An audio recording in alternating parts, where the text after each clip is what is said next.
And here we are. This is our 13 o'clock matinee show, episode 47. Now, this week we actually saw 3 movies in the theater like we used to do. We didn't have to like fill it out with Netflix or Shudder movies because there were actually 3 that we wanted to see this week. 3 decent ones, we actually saw it. This first one was like a Sistine Stallone's new movie. What was it called? 47 meters down, Uncaged. Uncaged. Yeah, we saw the first one. The first one was good.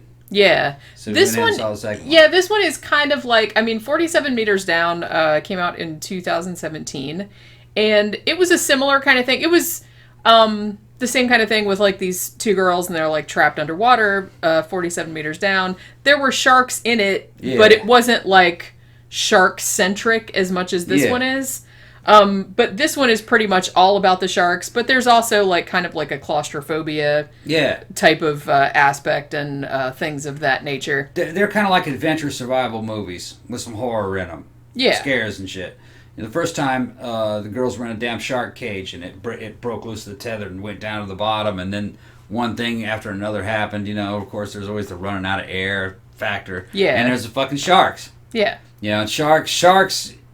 Sharks is a recipe for a good movie, if you ask me. I like sharks. Pretty much, that's why there's so many. Because I'm terrified of sharks, so anything with sharks is... It's got a shark in it, it's all right. Doesn't take much to scare me. Alligators didn't work last time, too much of that last movie. They had alligators in it. Oh, Crawl, yeah. Yeah, I didn't really care for that one. But this one was pretty good. The twist on this one is that this girl...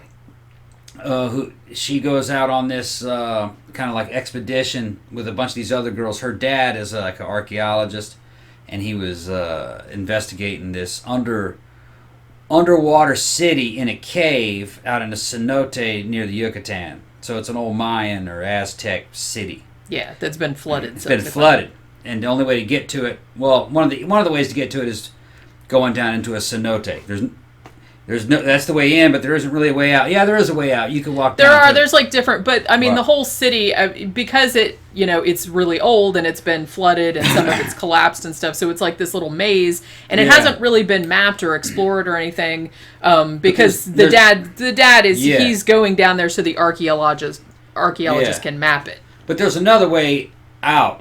There's a way that leads out to the sea. It's just that it's a lot longer. Anyway, they go down there kind of like on a dare when they're not supposed to. One thing happens, there's a cave in, there's a damn shark, and of course, they're all fucked up, and now they can't come out the way they came in. They've got to go out to the ocean. And, real tight fits, a bunch of different type of sharks, blind sharks. And later on, there's sharks that can see. This is a fun movie. It's a fun summer movie. A bunch of cute girls in it. They're all in wetsuits or bikinis. Usually there's an ass in your face or something. Tom enjoyed that very much. Just whatever, So there's a little bit of something for everyone, and it's almost an all-female cast. Pretty much. There are a couple of dudes in it, but they don't have a lot of scenes, and they're usually just there to get eaten by sharks. Because that's what you want to see. You want to see a lot of people get eaten by sharks, and you do. Sistine Stallone is not really the star. She's one of the supporting cast. She's like the bitch. What they call the girl. Yeah, she's the bitch that kind of gets everything in trouble. Her character's name is Nicole, and the whole time I'm watching the movie going, thanks, Nicole. Yeah. She looks great. She looks great. She did a good job in the movie. You're going to see more of her in the movies, I'm sure. Yeah. The main character is this girl who's kind of like a girl next door type, and the other girls are making fun of her because she's evidently not pretty enough or not smart enough or just all the above.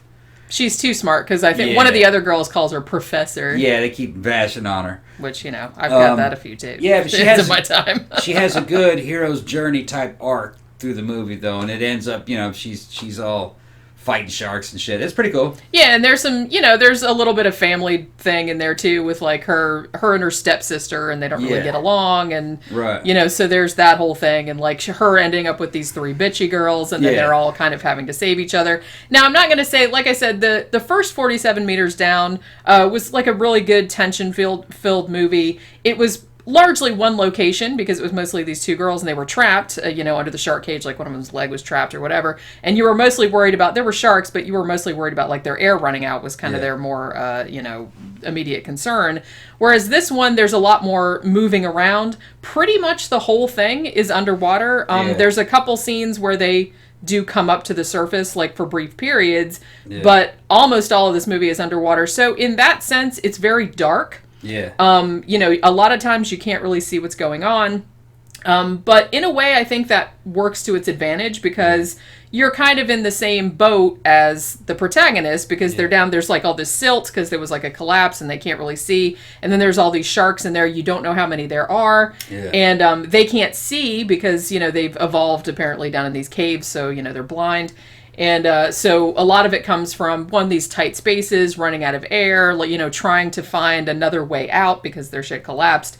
And, you know, just trying to avoid these super predators. And then there's, like, other shit, too, like horrible currents and all this other kind of stuff. Yeah. Now, I'm not, like, this is, I'm going to say this right, this is a dumb movie. It's dumb. There's, like, a lot of dumb stuff that you're, like, just, what, like, how can they hear each other talking because the mask doesn't cover their ears? They, you know, they don't show anything like that. But it's, like, if this is, like you said, it's a summer movie. Yeah. And it's something that you just kind of like have to watch, and it's fun. I like actually had a blast watching this. Yeah. I'm going to say, I think that, like, say, Crawl, the alligator movie, I think objectively that was a better movie, but I had a lot more fun watching this one. Yeah. You know what I mean? There was a lot of cool little gimmicks, you know, like, of course, they're not only underwater with sharks, they're also in a cave at the same time. So, you know, so you get a little bit of a Descent vibe. This is not nearly as good as that movie, but, you know, you get a little bit of that. Looks like something out of Indiana Jones. There's a bunch of, you know, Aztec Mayan looking temples, and you know, of course, the tunnels get smaller and smaller, and it's too thin. You know, you can't fit with your tanks.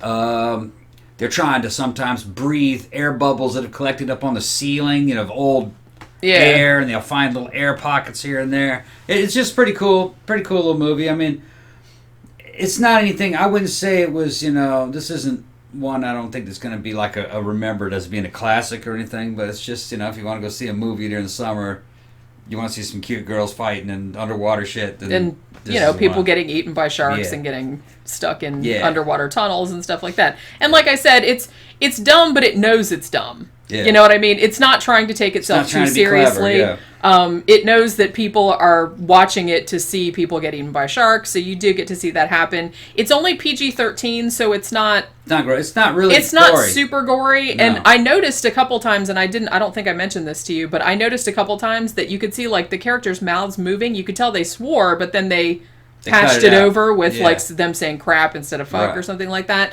So I noted that they were trying. I guess that they did that so they could like put a little bit more gore in, because there is some gore in it, but it's not like super over the top or anything. I think they do have some masks you can talk in. It looks like the mouth wasn't didn't have a breather in the mouth. Their mouth is almost kind of like a spacesuit thing. There might have been an intercom in there, because they don't really go into that, but I think you know, it doesn't really matter. I mean, you have to be able to hear them talking to each other, obviously, otherwise it's just going to be like girls' asses like swimming, which you know, if you're into that, that's fine. Because it was like an electronic intercom, remember? Because when people's signals were going in and out as caves were collapsing. Yeah, so it was probably something. Maybe it was some kind of wireless type of thing. Yeah, they had a technological excuse reason for why like I said, they just didn't mention it. I don't know, but like, you know what? It's just like I said, it's just the kind of movie, it's just kind of dumb and fun, and I have to say I liked the ending of this better than the ending of the original one. Yeah, because like I said, it's like a punchline. Yeah, and I just thought when I saw them and it was like that the whole thing happens with the boat and everything, and I was just like, oh shit. it goes over the top, but it does.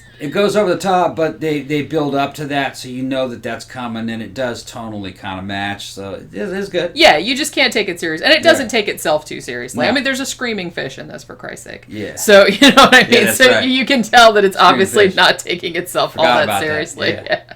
So, you know, if you like shark movies, I don't see why you wouldn't like this one. It's just a big, dumb, fun shark movie. People get eaten. You know, tragedy happens. It wasn't quite as zany as that other one that we saw, the Chinese shark movie.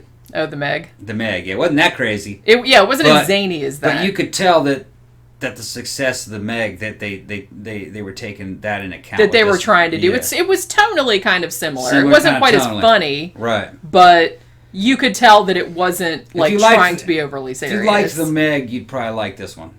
Yeah, I feel like that's probably a good comparison.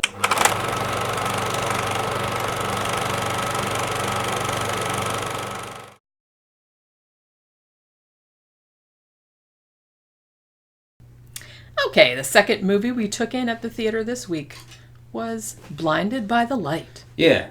Yeah. Which is, it was actually directed by Gurinder Chadha, who is probably, she's done like a lot of TV and other movies too, but is probably best known for Bend It Like Beckham from 2002, which I think was Keira Knightley's first movie, which actually I really liked. I think I saw it back in the, back when it came out in the theater. I didn't see it. This movie is very much like that, except with music instead of soccer. Yeah. You know what I mean? So it's it's a coming of age story, obviously. Yeah. It's about someone like finding their voice through music. And I feel like even if you don't like Bruce Springsteen, like even if you're not like a huge Springsteen fan, which I'm not, like I like some of his songs and stuff like that. You can still relate to it. But it's a very relatable story. Like I think it's kind of a universal story. Yeah, his kid's Pakistanis growing up in what town was that? It was Luton, which is a suburb of London. Yeah, and he's got a pretty strict dad. His dad's come to the country and trying to work hard and do well for his family, and his dad's basically telling the whole family not to integrate in with British culture. Yeah, so this was in '87. It's set in 1987. Yeah, back in the day. So when we were in high school. Yeah. So a lot of it, the time period, I could really relate to. Yeah, I could as well. So he's just kind of a nerdy Pakistani guy, and he runs into this other guy who's at the school with him who was a Sikh. Who was a Sikh, yeah. And he wore a leather jacket and his turban and shit. And he started talking about the boss, and he's like, "Who's the boss?" The boss of what? The boss of us all, And it turns out he's this Bruce Springsteen fan, so he loans him a couple of these Bruce Springsteen tapes. And he goes back home. I guess he forgets about him for a while. His dad keeps fucking with him, trying to make him do stuff he didn't want to do, and the family's pretty wrapped up in like laundry service, and dad loses his job at the factory. And, yeah, because it was during the 80s in Britain when there were all those like factory layoffs and stuff like that. Yeah, and then it happened here after, just right after that. They were outsourcing everything to China. So his family gets in this bad economic crunch, and they're asking him to do more and more work, but then they won't let him leave to go out and do what he wants. He wants to be a writer. So he gets desperate. He listens to those Springsteen tapes, and it starts speaking to him. It's kind of cool. It goes in these transitional moments where it's almost kind of like a music video, and it's showing the lyrics. And because of how the story's kind of unfolded, the lyrics make a lot of sense to this character. Yeah. So he just starts basically becoming like part of the cult of Bruce Springsteen. Yeah. And his dad doesn't want him listening. His dad thinks Bruce Springsteen's Jewish. And it took a while for him to understand that Bruce Springsteen was not Jewish. It was a funny movie. Then finally he gets to starts winning writing competitions. He kind of gets his independence from his dad, and then he ends up going to the United States. And when he's going through customs, him and his boy, were these huge Bruce Springsteen fans. They're asking, "What are you coming to the United States for?" And this work, and he goes, "Well, I'm coming for this big writing competition, but that's not why I'm really here. I'm really here to go to the birthplace of Bruce Springsteen." Yeah, he wants to go to Asbury Park. Yeah, Asbury Park, in New Jersey. In New Jersey, and the dude says, "Oh, you're gonna go to the home of the boss?" Yeah, He's like, "I can't think of a better reason to come to the United God States." Bless you, sir. It's fun. So, and he ends up getting a British girlfriend who, kind of like, his family doesn't really approve of her. I don't think they ever found out about her, did they? The sisters did. At the end, because she came to the house and told him about the writing competition. Also, her parents don't approve of him either, really. So there's kind of like, there's a lot of, like I said, this is set in 1987. It's set in Britain. It's set during, within the Pakistani community in Britain. So there's a lot of like realistic shit going on in the background and shit that happened back then. I didn't go to the UK until probably 7-8 years after that. But, I heard from people growing up over there that it's pretty true to life. But the cool thing about it is that even though this is not like, this is one person's particular experience. He's a Pakistani, he's growing up in a very traditionalist family who want him to do something and he doesn't want to do it and he feels trapped. It's pretty oppressive. And in like this really oppressive atmosphere. Yeah, he's actually they're kind of got him kind of boxed in where he has to be a nerd. Yeah. And all of his little sisters are kind of nerdy. But then you find out later that his sisters all have secret they're all doing secret shit too. It's pretty cool. Because, and I think that, like I said, even though this is one character's, because this is kind of loosely based on a real guy. It's based on his memoirs. His name is Sarfraz Manzoor. And so he based this somewhat on his experience growing up. And he's like, in real life, is like a huge Bruce Springsteen fan. It says at the end he's seen him like 150 times. And it showed like all these pictures of him with Bruce Springsteen. And like Bruce Springsteen's probably like, oh my God, here's this guy again. But so it's kind of loosely based on his experiences.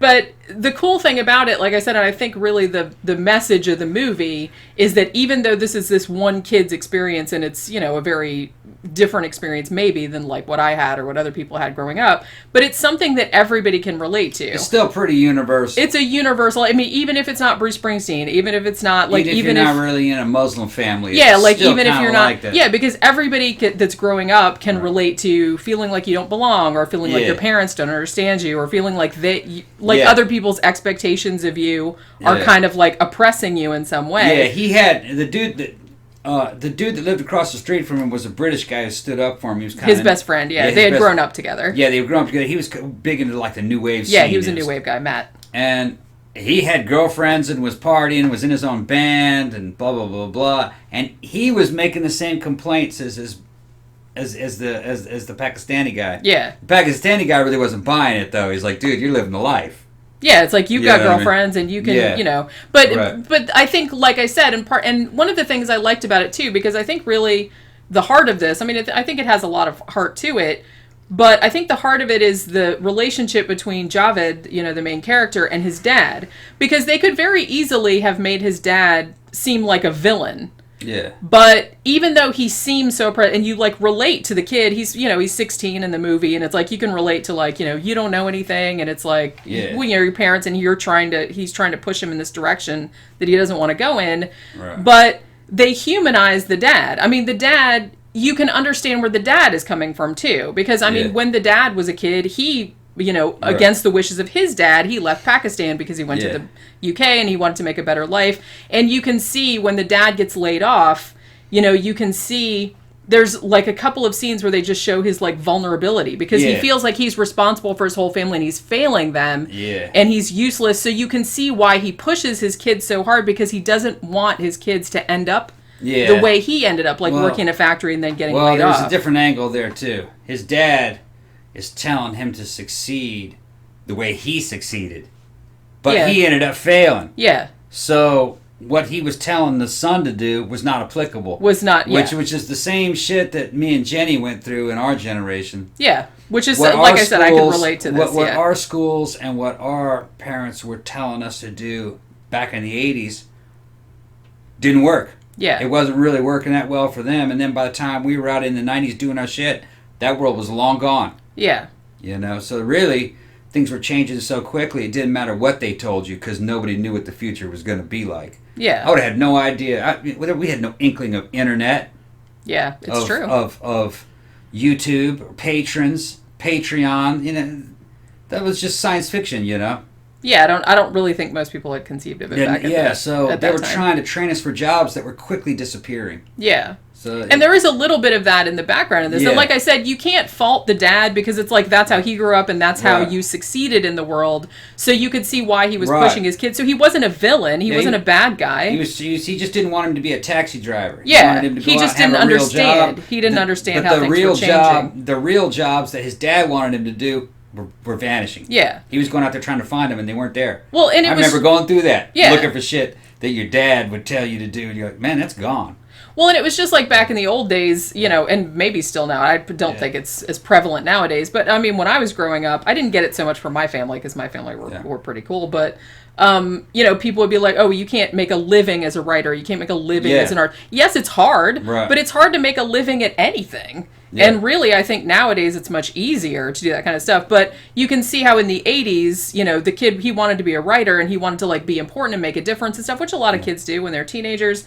But the dad didn't really understand that. It's like, why don't you, be a lawyer? Why don't you be an accountant? What is, which, my granddad told me that kind of shit too, because he didn't think you could make any money with graphic design or writing or anything like that. Yeah, they didn't know what they were talking about. Yeah, they didn't really know. And like I said, it is hard to make money, but it's hard to make money at anything, really. It's hard to make money as a lawyer. Yeah, nothing is nothing is set in stone. So it's like, I think it's better to like encourage your kids to like do what they want to do, because they're more likely to succeed because they're going to work harder at that because they actually want to do it instead of just having to do it to make money. But now one thing I was going to say about this movie, like I said, it's an uplifting movie. It's like a happy movie. It's kind of a feel good. I mean, there's like bad shit happens in this movie, but it's a sweet movie. Yeah. And anybody that, I mean, particularly, like I said, I'm not a huge Bruce Springsteen fan, although, like I said, I think the music that they used in this was really well placed, and I think it, came across really well. But I had the same experience as him, except more with, like, new wave type music or post-punk type of music. But I could remember feeling that and feeling the way he felt, because I grew up in kind of a shitty town, too, and, same kind of thing applied. I liked the movie. I thought the movie was kind of realistic, also kind of artistic the way they did certain scenes. Little bit of a musical kind of thing, I was gonna say, straight out. There was a couple scenes there where it almost went off the rails for me, almost into Bollywood musical, into Bollywood. Slightly, but not super over the top. But it's a Pakistani story, so I guess you can kind of maybe expect to have some of that kind of, Pakistani type culture in there, because I think Pakistan does about the same thing that Bollywood does, is they'll throw a musical in every damn movie.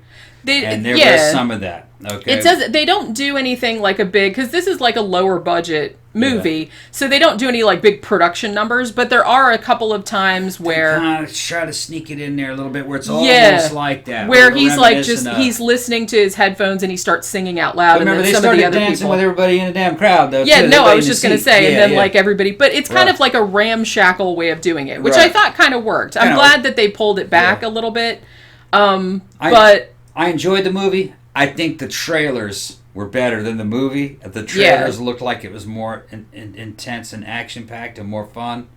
In reality, it has a lot of that in it, but it's actually a little bit of a slower story. It's a character drama. It's a character drama. It's also a period piece.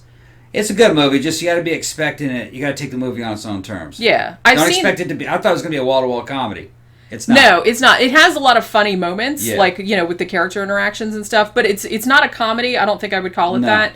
It's kind of like, and it's not really it's not fantastical in the same, because there's been like a lot of, kind of pop song oriented movies coming out. There was Bohemian Rhapsody, obviously, which this is a little bit like that. Kind of. In the sense that, he was, Freddie Mercury was also an Asian kid growing up in Britain, just in an earlier time period. So you got a little bit of that going on. I've seen this compared to Sing Street, and things like that. But, we've also had recent stuff like, Yesterday and, movies of that nature, Rocket Man, stuff like that. Yeah. So this is another one like that, but the vibe of it is a little bit different. Yeah. Well, but they're not talking about a musician. It's a guy talking about It's a guy talking about, like, and his obsession. And how... Yeah.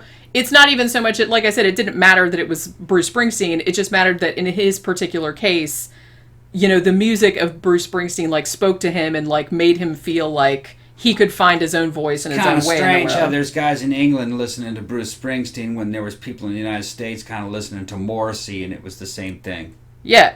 That's actually a good insight. A very good analogy to it. It's like, they're basically doing what we were kind of doing with Morrissey. Yeah. And it's funny, too, they from a faraway land. Yeah. And I think he lives in L.A. He does. Well, he did for a while. I think he moved to Italy, and then he moved, I don't know where he's living now. But yeah, it's funny because even they address it a little bit in the movie too, because the friend Matt, like his friend that he grew up with, who's super into he's into like Aha and Cutting Crew and all that kind of stuff. And then so the fact that he gets like super into Bruce Springsteen, everybody think that's kind of square, because they're like, oh, that's like what your dad listens to, which it kind of was, because by 87, I mean, Born in the USA, I think came out in 84. That was like older people music. Yeah, it didn't really speak to me. It reminded me so much of like Bob Seger and all that kind of stuff. And I was just, I appreciate it more now. Working at the factory, I appreciate it more now than I did at the time. But like at the time in '87, I was like into the Smiths and Depeche Mode and the Cure and stuff like that. So it's like So I could get that too, that like Bruce Springsteen seemed like older people. Well, compared to where we were coming from, that was really mainstream. I mean, it was, yeah, because I mean that was everywhere. Fringe on their leather jackets and fucking shit like that. I mean, particularly in New Jersey. Yeah. It's like you moved to New Jersey. I think you like have to sign a waiver saying that you love Bruce Springsteen, otherwise they kick you out. Right. But yeah, so like I said, if you know what you're getting into, like I said, it's not a full-on musical. It's not a full-on comedy. It's just kind of it's a character drama with comedic moments with a little bit of a fantastical musical element.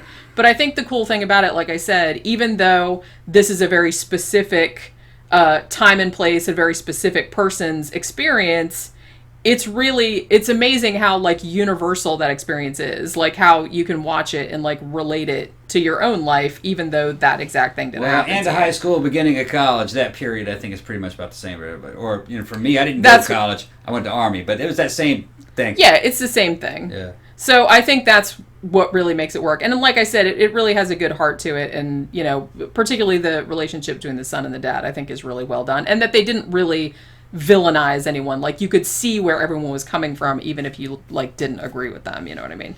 But yeah, good flick. Check it out.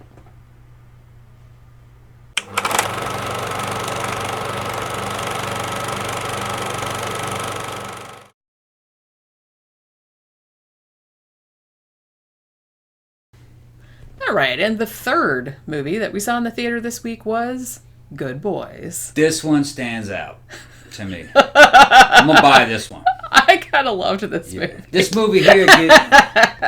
movie gives me hope for the future. Okay? I've seen a lot of reviews said that. Actually, are they saying that? Yeah. Are they saying that? Because it's true. We've people that know us. We've told many stories about how we grew up as feral children, basically, and it's still going on to this day. This is the kind of shit that I'd have done. A lot of this stuff.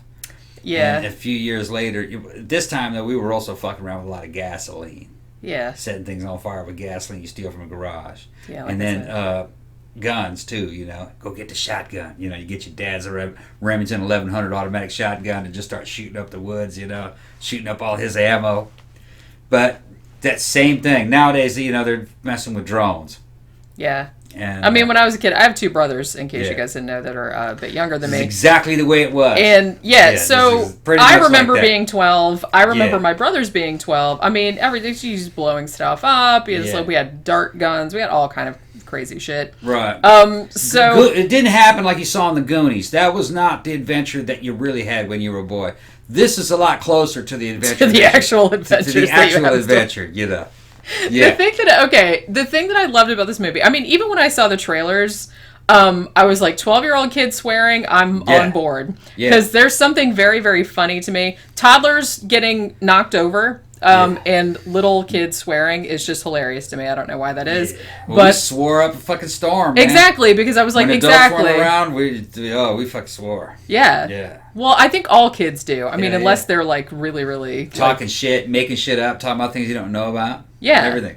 And I think that's what... Okay, now, I've read a lot of reviews. This seems to be getting like fairly positive reviews, like in the B range for people that give grades and stuff. This is an A+, man. But, now, what pretty much every review I've seen of this said that this is like Superbad, but with 12-year-old kids. Because Superbad was high school kids. Yeah. That should not be surprising because it's the same producers. It's Seth Rogen and that other guy that he always writes with. They produced this. It was actually written and directed by Gene Stupnitsky, who has done... I don't think he's done like any movies on his own. This is his directorial debut. But he's written some episodes of The Office and things of that nature. So this is his first movie.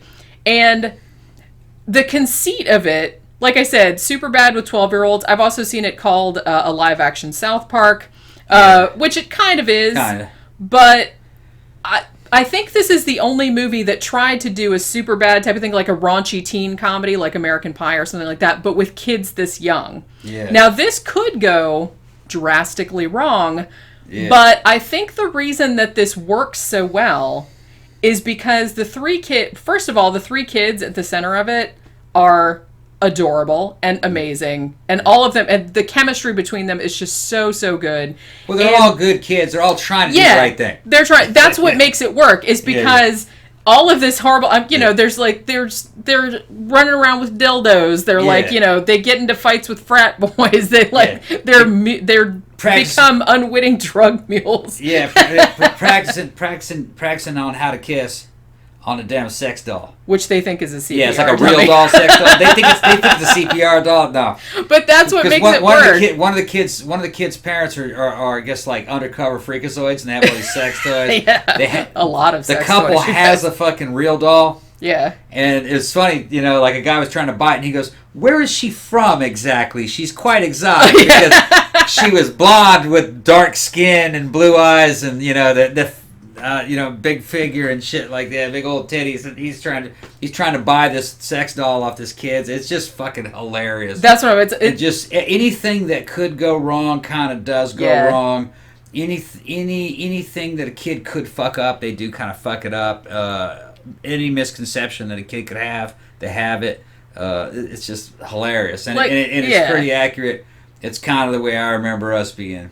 That's what I mean. That's what I think works really well, especially for people that can remember what it was like to be that age or know kids that age, is that when you're 12 years old, these kids have just entered middle school. Yeah. They just entered 6th grade, which actually was still elementary school when I was a kid. They're trying to be teenagers. And they're trying to be cool, and they're trying to be mature, but they're not. And they don't, hardly know anything. I mean, 2 years later, they'll be, raging hormonal hell beasts. But at this point, they're still kind of...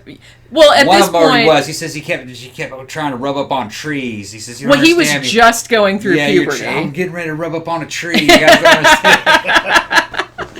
Which is but what makes it work, like I said, is these kids, and like I said, the title Good Boys, they're trying to be ironic but not, because they are actually good kids. They're innocent. They don't know any better. It's like they say ridiculous things, like, they find a tampon in this girl's purse and say, Yes. I'm not going to say what it is. Yeah. It goes up a girl's butt to keep babies from coming out and stuff like that. Weird, weird stuff. They have all these hilarious misconceptions. And I think the thing that works is that, yes, this is a raunchy movie. Yes, it is putting very young children, and these kids are all that age. These aren't older kids playing younger. No, these are all that age. Putting them in some pretty some pretty fucked up situations. Yeah. But it works because it's not...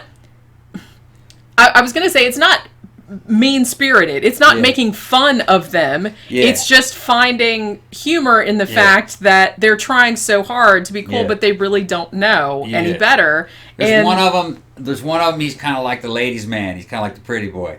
Okay. The other one's his name is Thor. He's like the wild man. Yeah. All right. But everybody's accusing him of being a pussy. Yeah. All right. And he can't have that to happen.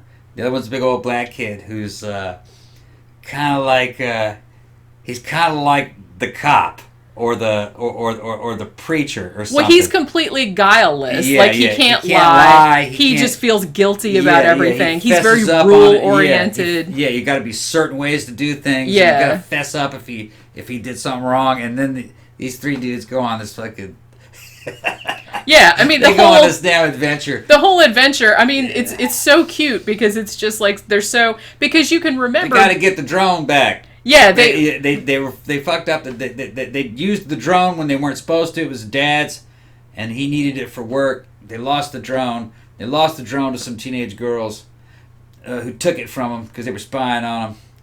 To find out how to kiss for the kissing party. Yeah, which that didn't make any sense. It kind of didn't make sense to do it that way. And then the girls told him it didn't make sense. Well, they stole the girl's purse because the girls took the drone. So he says leverage. But the girls had Molly in the purse. In the purse. For a party they were going to get high on that night. You know what I mean? So the kids are running around. The kids realize they have these drugs. But they need the drugs to get the fucking get the drug. But they lost the drugs. So they have to get more drugs. and one thing leads to another. They go there to buy that. They sell the sex doll. I don't want to spoil it. So it's just, I mean, it's so funny because, I mean, pretty much the entire span of the story takes place over one day or one weekend or something like that. So it's just these hapless children like getting into these like I said, these increasingly fucked up situations. They end up having to buy drugs. They're like trying to steal beer in front of a cop. They're trying, you know what I mean? They end up going to like this frat house and getting in fights. Yeah. And it's just like that's right. There's a real good scene where they had to go to the frat house, the best. And it was like something straight out of a gangster movie where they're attacking the damn drug kingpin's lair. Yeah, it's like that. But you just got to see it to understand it. It sounds worse than it is in a certain way. So these kids with these drugs, well, they didn't know they were drugs. Yeah. They found out that they were drugs. And then they got very, very upset. Yeah, because they took it to a playground, and they thought they were going to get in a bunch of trouble. So then they wanted to give them over to the cops. They told the cops, and the cops didn't believe them because it was in a Flintstones bottle. It's just it's a long story. But it's just, they couldn't get rid of them. And eventually, I forgot how they lost him. It doesn't matter. No, the cop did take them. Yeah, that's right. I think the cop did take them. The cop did take them. But he didn't believe what they were. It's just, like I said, now, I don't know how like people are going to take. Like I said, it's been getting like pretty fairly positive reviews. I think what makes this work is, yes, it's really raunchy. Yes, it's very little children like getting caught in these fucked up situations and like swearing like sailors and stuff. But one, in a way, I thought that was pretty realistic. You know, remembering being that age and remembering having brothers that age and friends that age, it wasn't really that unrealistic. And the fact that you remember how at that age everything was a huge fucking deal. I mean, this kissing party, because, you know, the main character played by Jacob Tremblay, whose name is Max, and he's just this adorable, he was the kid in The Predator, he was in Room and stuff. And he's just this this adorable, like, angel-faced little child, and his whole thing is he wants to kiss the girl he's going to marry her, and they're going to be together forever. And it's like, it's so, and it's so cute. So it's like, it's kind of like, yes, on the surface, it's like this raunchy comedy with very, very young children, and that might upset some people. I don't know. But, well, they're tweens. Yeah, at its heart, it is a very sweet, surprisingly, like a coming-of-age story. And, like, boys this age, you're just on the cusp of adolescence, and they're learning that, you know, things that seemed like this big, huge deal or this big, huge drama at the time really aren't that important in the grand scheme of things. Maybe these friends that you grew up with that you thought you'd be friends with forever, maybe that's not going to happen. You know, maybe you'll grow apart when you get older. Maybe your parents will get divorced. Maybe your parents could be... Yeah, so, like, the real world is, like, intruding on them. And I think they balanced that really well. And like I said, I think that's why it doesn't descend into just a mean-spirited... It's just not a mean-spirited movie at all. No. Actually, I would show this to a kid that age. That's what I mean. And I was like, I don't have a kid. You know, I don't have a kid. And if I had a kid this age, especially a boy, I don't think I would have any compunctions about showing them this. You know, your mileage may vary, obviously. No. But I think it's they're already like that anyway. That's what I mean. So I don't really think it's anything. They're not going to see anything that's going to shock them. I don't think. I mean, I don't know. But, you know, remembering what it was like being 12, I like that nowadays it seems like, because like a year ago or 2 years ago where that movie 8th Grade came out, which was like a very realistic depiction of like kids that age. You know, so I think that it's good that they're kind of getting rid of this myth of like children as these little perfect innocents and everything like that. But that said, I think the innocence of these kids is where the humor comes from. It's not laughing at them. It's just finding humor. They don't know what they're talking about. In them trying to find their way in the world and not knowing anything. But you know that they'll learn later on. And it's like, and it's just kind of cute and sweet, like to see them doing this kind of stuff, and like the shit they say is so and funny. It has a happy ending. Each one of them, it kind of shows, you know, they have their triumph at the end. They have their triumph. Yeah, you know, each one has their own version of a triumph. So, and that musical, at the end, Thor had it. Thor got his, and the other two got theirs. They all. won. I laughed so hard. They all won in the end. Yeah, in a way. It's you know, I don't remember laughing this much in a comedy for quite a while. I mean, the audience liked it. This is a fucking hilarious movie. Like I said, a lot of it's gonna go with it. You know, if you liked Superbad, if you like that kind of raunchy, like R-rated comedy, and you can handle seeing like 12-year-old kids getting involved in it, then this would probably be right up your alley. I thought it was hysterical, and it also like had a real good heart to it, and the three kids at the center of it are just. They were just adorable. It was just, and I don't really like kids in movies generally because they were usually annoying. But these three were like just so good, and their characters were so well developed that you were kind of rooting for them because they were they were just these dorky kids. It's just like they got just caught up in this crazy fucking adventure with drugs and dildos and whatnot, and possible pedophiles played by Stephen Merchant. That was a nice little cameo. I really liked that. But yeah, so definitely very, very funny movie. So check it out.